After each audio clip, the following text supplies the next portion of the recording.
Hello, আসসালামু আলাইকুম সুপ্রিয় নিবন্ধন পরীক্ষার্থীবৃন্দ। আজ আমরা আলোচনা করব যে আসলে রিটেন পরীক্ষার মধ্যে কোন প্রশ্ন কত পেজ লিখতে হবে সে একটা গুরুত্বপূর্ণ তথ্য আলোচনা করা হবে, যে বিষয়ে থাকবে আপনাদের স্কুল পর্যায়ে এবং কলেজ পর্যায়ে দুই পর্যায়ে আপনারা জানতে পারবেন যে আসলে কত মার্কসের জন্য কত পেজ আপনাকে লিখতে হবে এবং কতগুলো পয়েন্ট দিতে হবে, কতগুলো সংখ্যা দিতে হবে। এই রিলেটেড বিভিন্ন তথ্য আজ আমরা আলোচনা করব। সো কথা না বাড়িয়ে চলুন আমরা শুরু করি। Let's get started. রিটেন পরীক্ষায় কত মার্কসের প্রশ্ন, কত পেজ লিখতে হবে? আসলে এই ভিডিও করার অনেকগুলো কারণ রয়েছে। অনেকজন আমাকে ভিডিওর নিচে কমেন্ট করে বলে, ভাইয়া আপনি সংক্ষিপ্ত প্রশ্নের উত্তর কত পেজ লিখেছিলেন? আবার কেউ কেউ প্রশ্ন করেছেন, আপনি রচনামূলক প্রশ্নের উত্তর কতটুকু লিখেছেন? আসলে প্রশ্ন করেছেন ঠিক আছে, কিন্তু এই প্রশ্নের অ্যান্সার কমেন্টে দেওয়ার মতো নয়। কারণ এই প্রশ্নের অ্যান্সার অনেক ডিসক্রিপশন করে দিতে হবে, তা নাহলে আসলে বলাটা বোকামি ছাড়া আর কিছুই হবে না। সো চলুন আমরা এর বিস্তারিতটা জেনে আসি, আসলে কিভাবে কত পেজ এবং কত না মার্কের জন্য কত পেজ লিখবেন সে বিষয়টা নিয়ে আমরা দেখে আসি।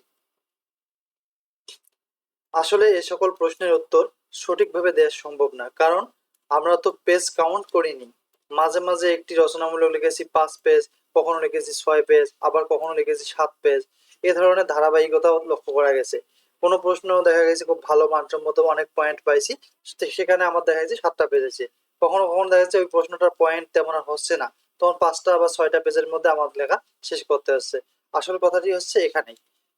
এখন সামাজিক বিজ্ঞান যেটা না বললেই নয়, যেহেতু যাদের স্কুলে এই সাবজেক্টটা আছে, তবে এই সাবজেক্টটা যাদের স্কুলে আছে তাদের জন্য অবশ্যই জানতে হবে যে সামাজিক বিজ্ঞান আপনারা জানেন যে এবার একটা নতুন বিষয়।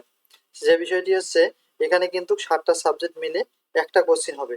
তাই এই কোশ্চিনটি অবশ্যই গুরুত্বপূর্ণ হবে এবং একটু হার্ড অনেকজনের কাছে মনে হতে পারে। তো কোশ্চিনটি কি রকম থাকতে পারে চলুন আমরা একটু দেখে নেই, এর পরে আমরা অন্য কোশ্চিনগুলো নিয়ে আলোচনা করব। তো চলুন আমরা দেখে নেই যে আসলে কোন কোন প্রশ্নে কত মার্ক কিভাবে লেখা যায় সে বিষয়টা নিয়ে আমরা একটু দেখি। দেখেন এখানে সামাজিক বিজ্ঞান 129 কোডের প্রশ্ন 3টি ভাগে ভাগ করা থাকবে, যেটা সিলেবাসে অলরেডি বলা হয়েছে। মার্ক ডিস্ট্রিবিউশন করা দেওয়া আছে ওখানে, যে এইরকম করেও থাকতে পারে যে 2 3 5 2 3 5, অর্থাৎ 2 আর 3 5, 5 5 10। তার মানে ওনারা বলেছে যে একটা প্রশ্নতে 10 মার্ক থাকবে, আর এরকম 10টা প্রশ্ন থাকবে, 10 10 100 মার্ক। এটি ক খ করে থাকতেও পারে অথবা 1 নাম্বার করেও থাকতে পারে।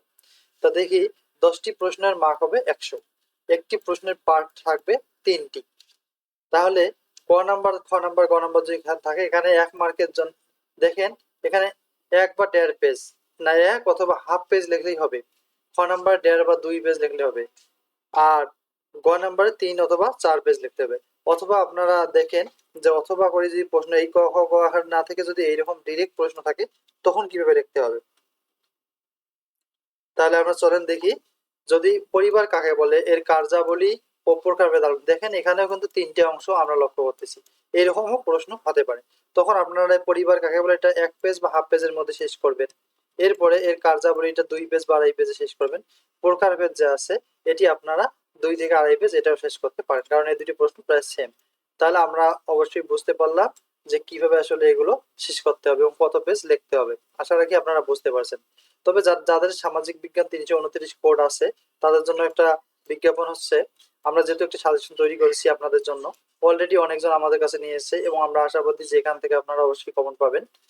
যাদের সকল ইউনিটের সাজেশন প্রশ্ন উত্তর লাগবে তারা স্বল্পমূল্যে হোয়াটসঅ্যাপ এই নাম্বারে যোগাযোগ করতে পারেন। স্বল্প সময়ে প্রস্তুতি নিতে পারবেন। আমরা স্বল্প মূল্যে আপনাদের এই সাজেশনটি দেবো অ্যান্সার সহ, যেগুলোতে সৃজনশীল আকারে প্রশ্ন দেওয়া আছে, যেগুলো সম্পূর্ণ সিলেবাস ভিত্তিক। আমরা আশাবাদী এখান থেকে আপনারা অবশ্যই কমন পাবেন। তাই যাদের 329 সাবজেক্ট রয়েছে তারা চাইলে এই নাম্বারে, হোয়াটসঅ্যাপ নাম্বারে আমাদের সাথে যোগাযোগ করতে পারেন। সো আমরা চলুন এবার দেখি যে এখন বলেন তো কিভাবে সঠিক উত্তর করা সম্ভব।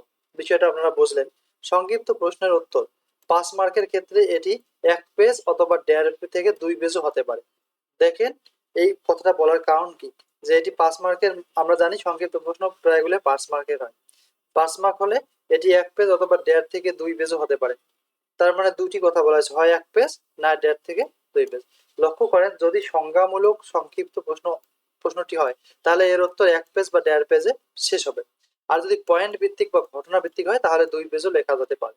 তাহলে আশা করি আপনারা বুঝছেন বিষয়টি, যে আসলে পেজ বড় কথা না, বড় কথা হচ্ছে আপনি প্রশ্নের মধ্যে প্রশ্নটির উত্তর কতটুকু লিখতে পারলেন প্রশ্নটার সাথে সামঞ্জস্য রেখে, সেটি হচ্ছে মেইন ফ্যাক্ট।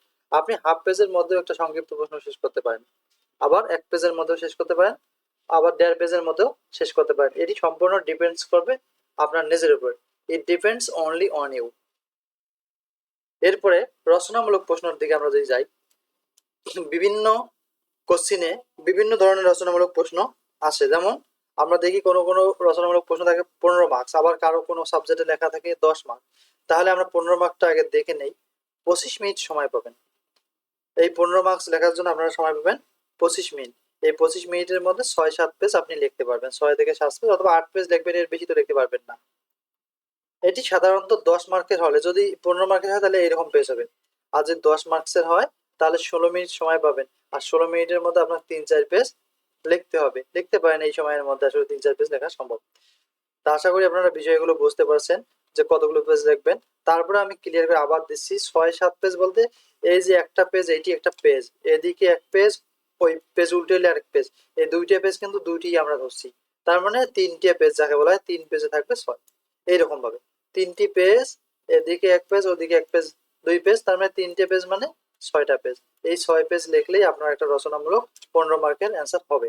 আর 10 মার্কের ক্ষেত্রে যদি থাকে তাহলে আপনার কিন্তু 3 থেকে 4 পেজের মধ্যে আমরা লিখতে পারবো।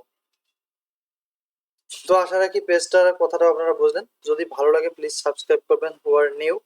আর বিভিন্ন ধরনের তথ্য নিবন্ধন সম্পর্কে পেতে অবশ্যই চ্যানেলটির সঙ্গে থাকবেন, এবং ভিডিওগুলো অবশ্যই শেয়ার করবেন, লাইক করবেন, কমেন্ট করবেন। এরকম করলে আমরা আশাবাদী যে আমাদের ভিডিওটি ভালো আছে, তাহলে আমরা আরো বিভিন্ন ধরনের গুরুত্বপূর্ণ কন্টেন্ট নিয়ে আপনাদের কাছে আসবো।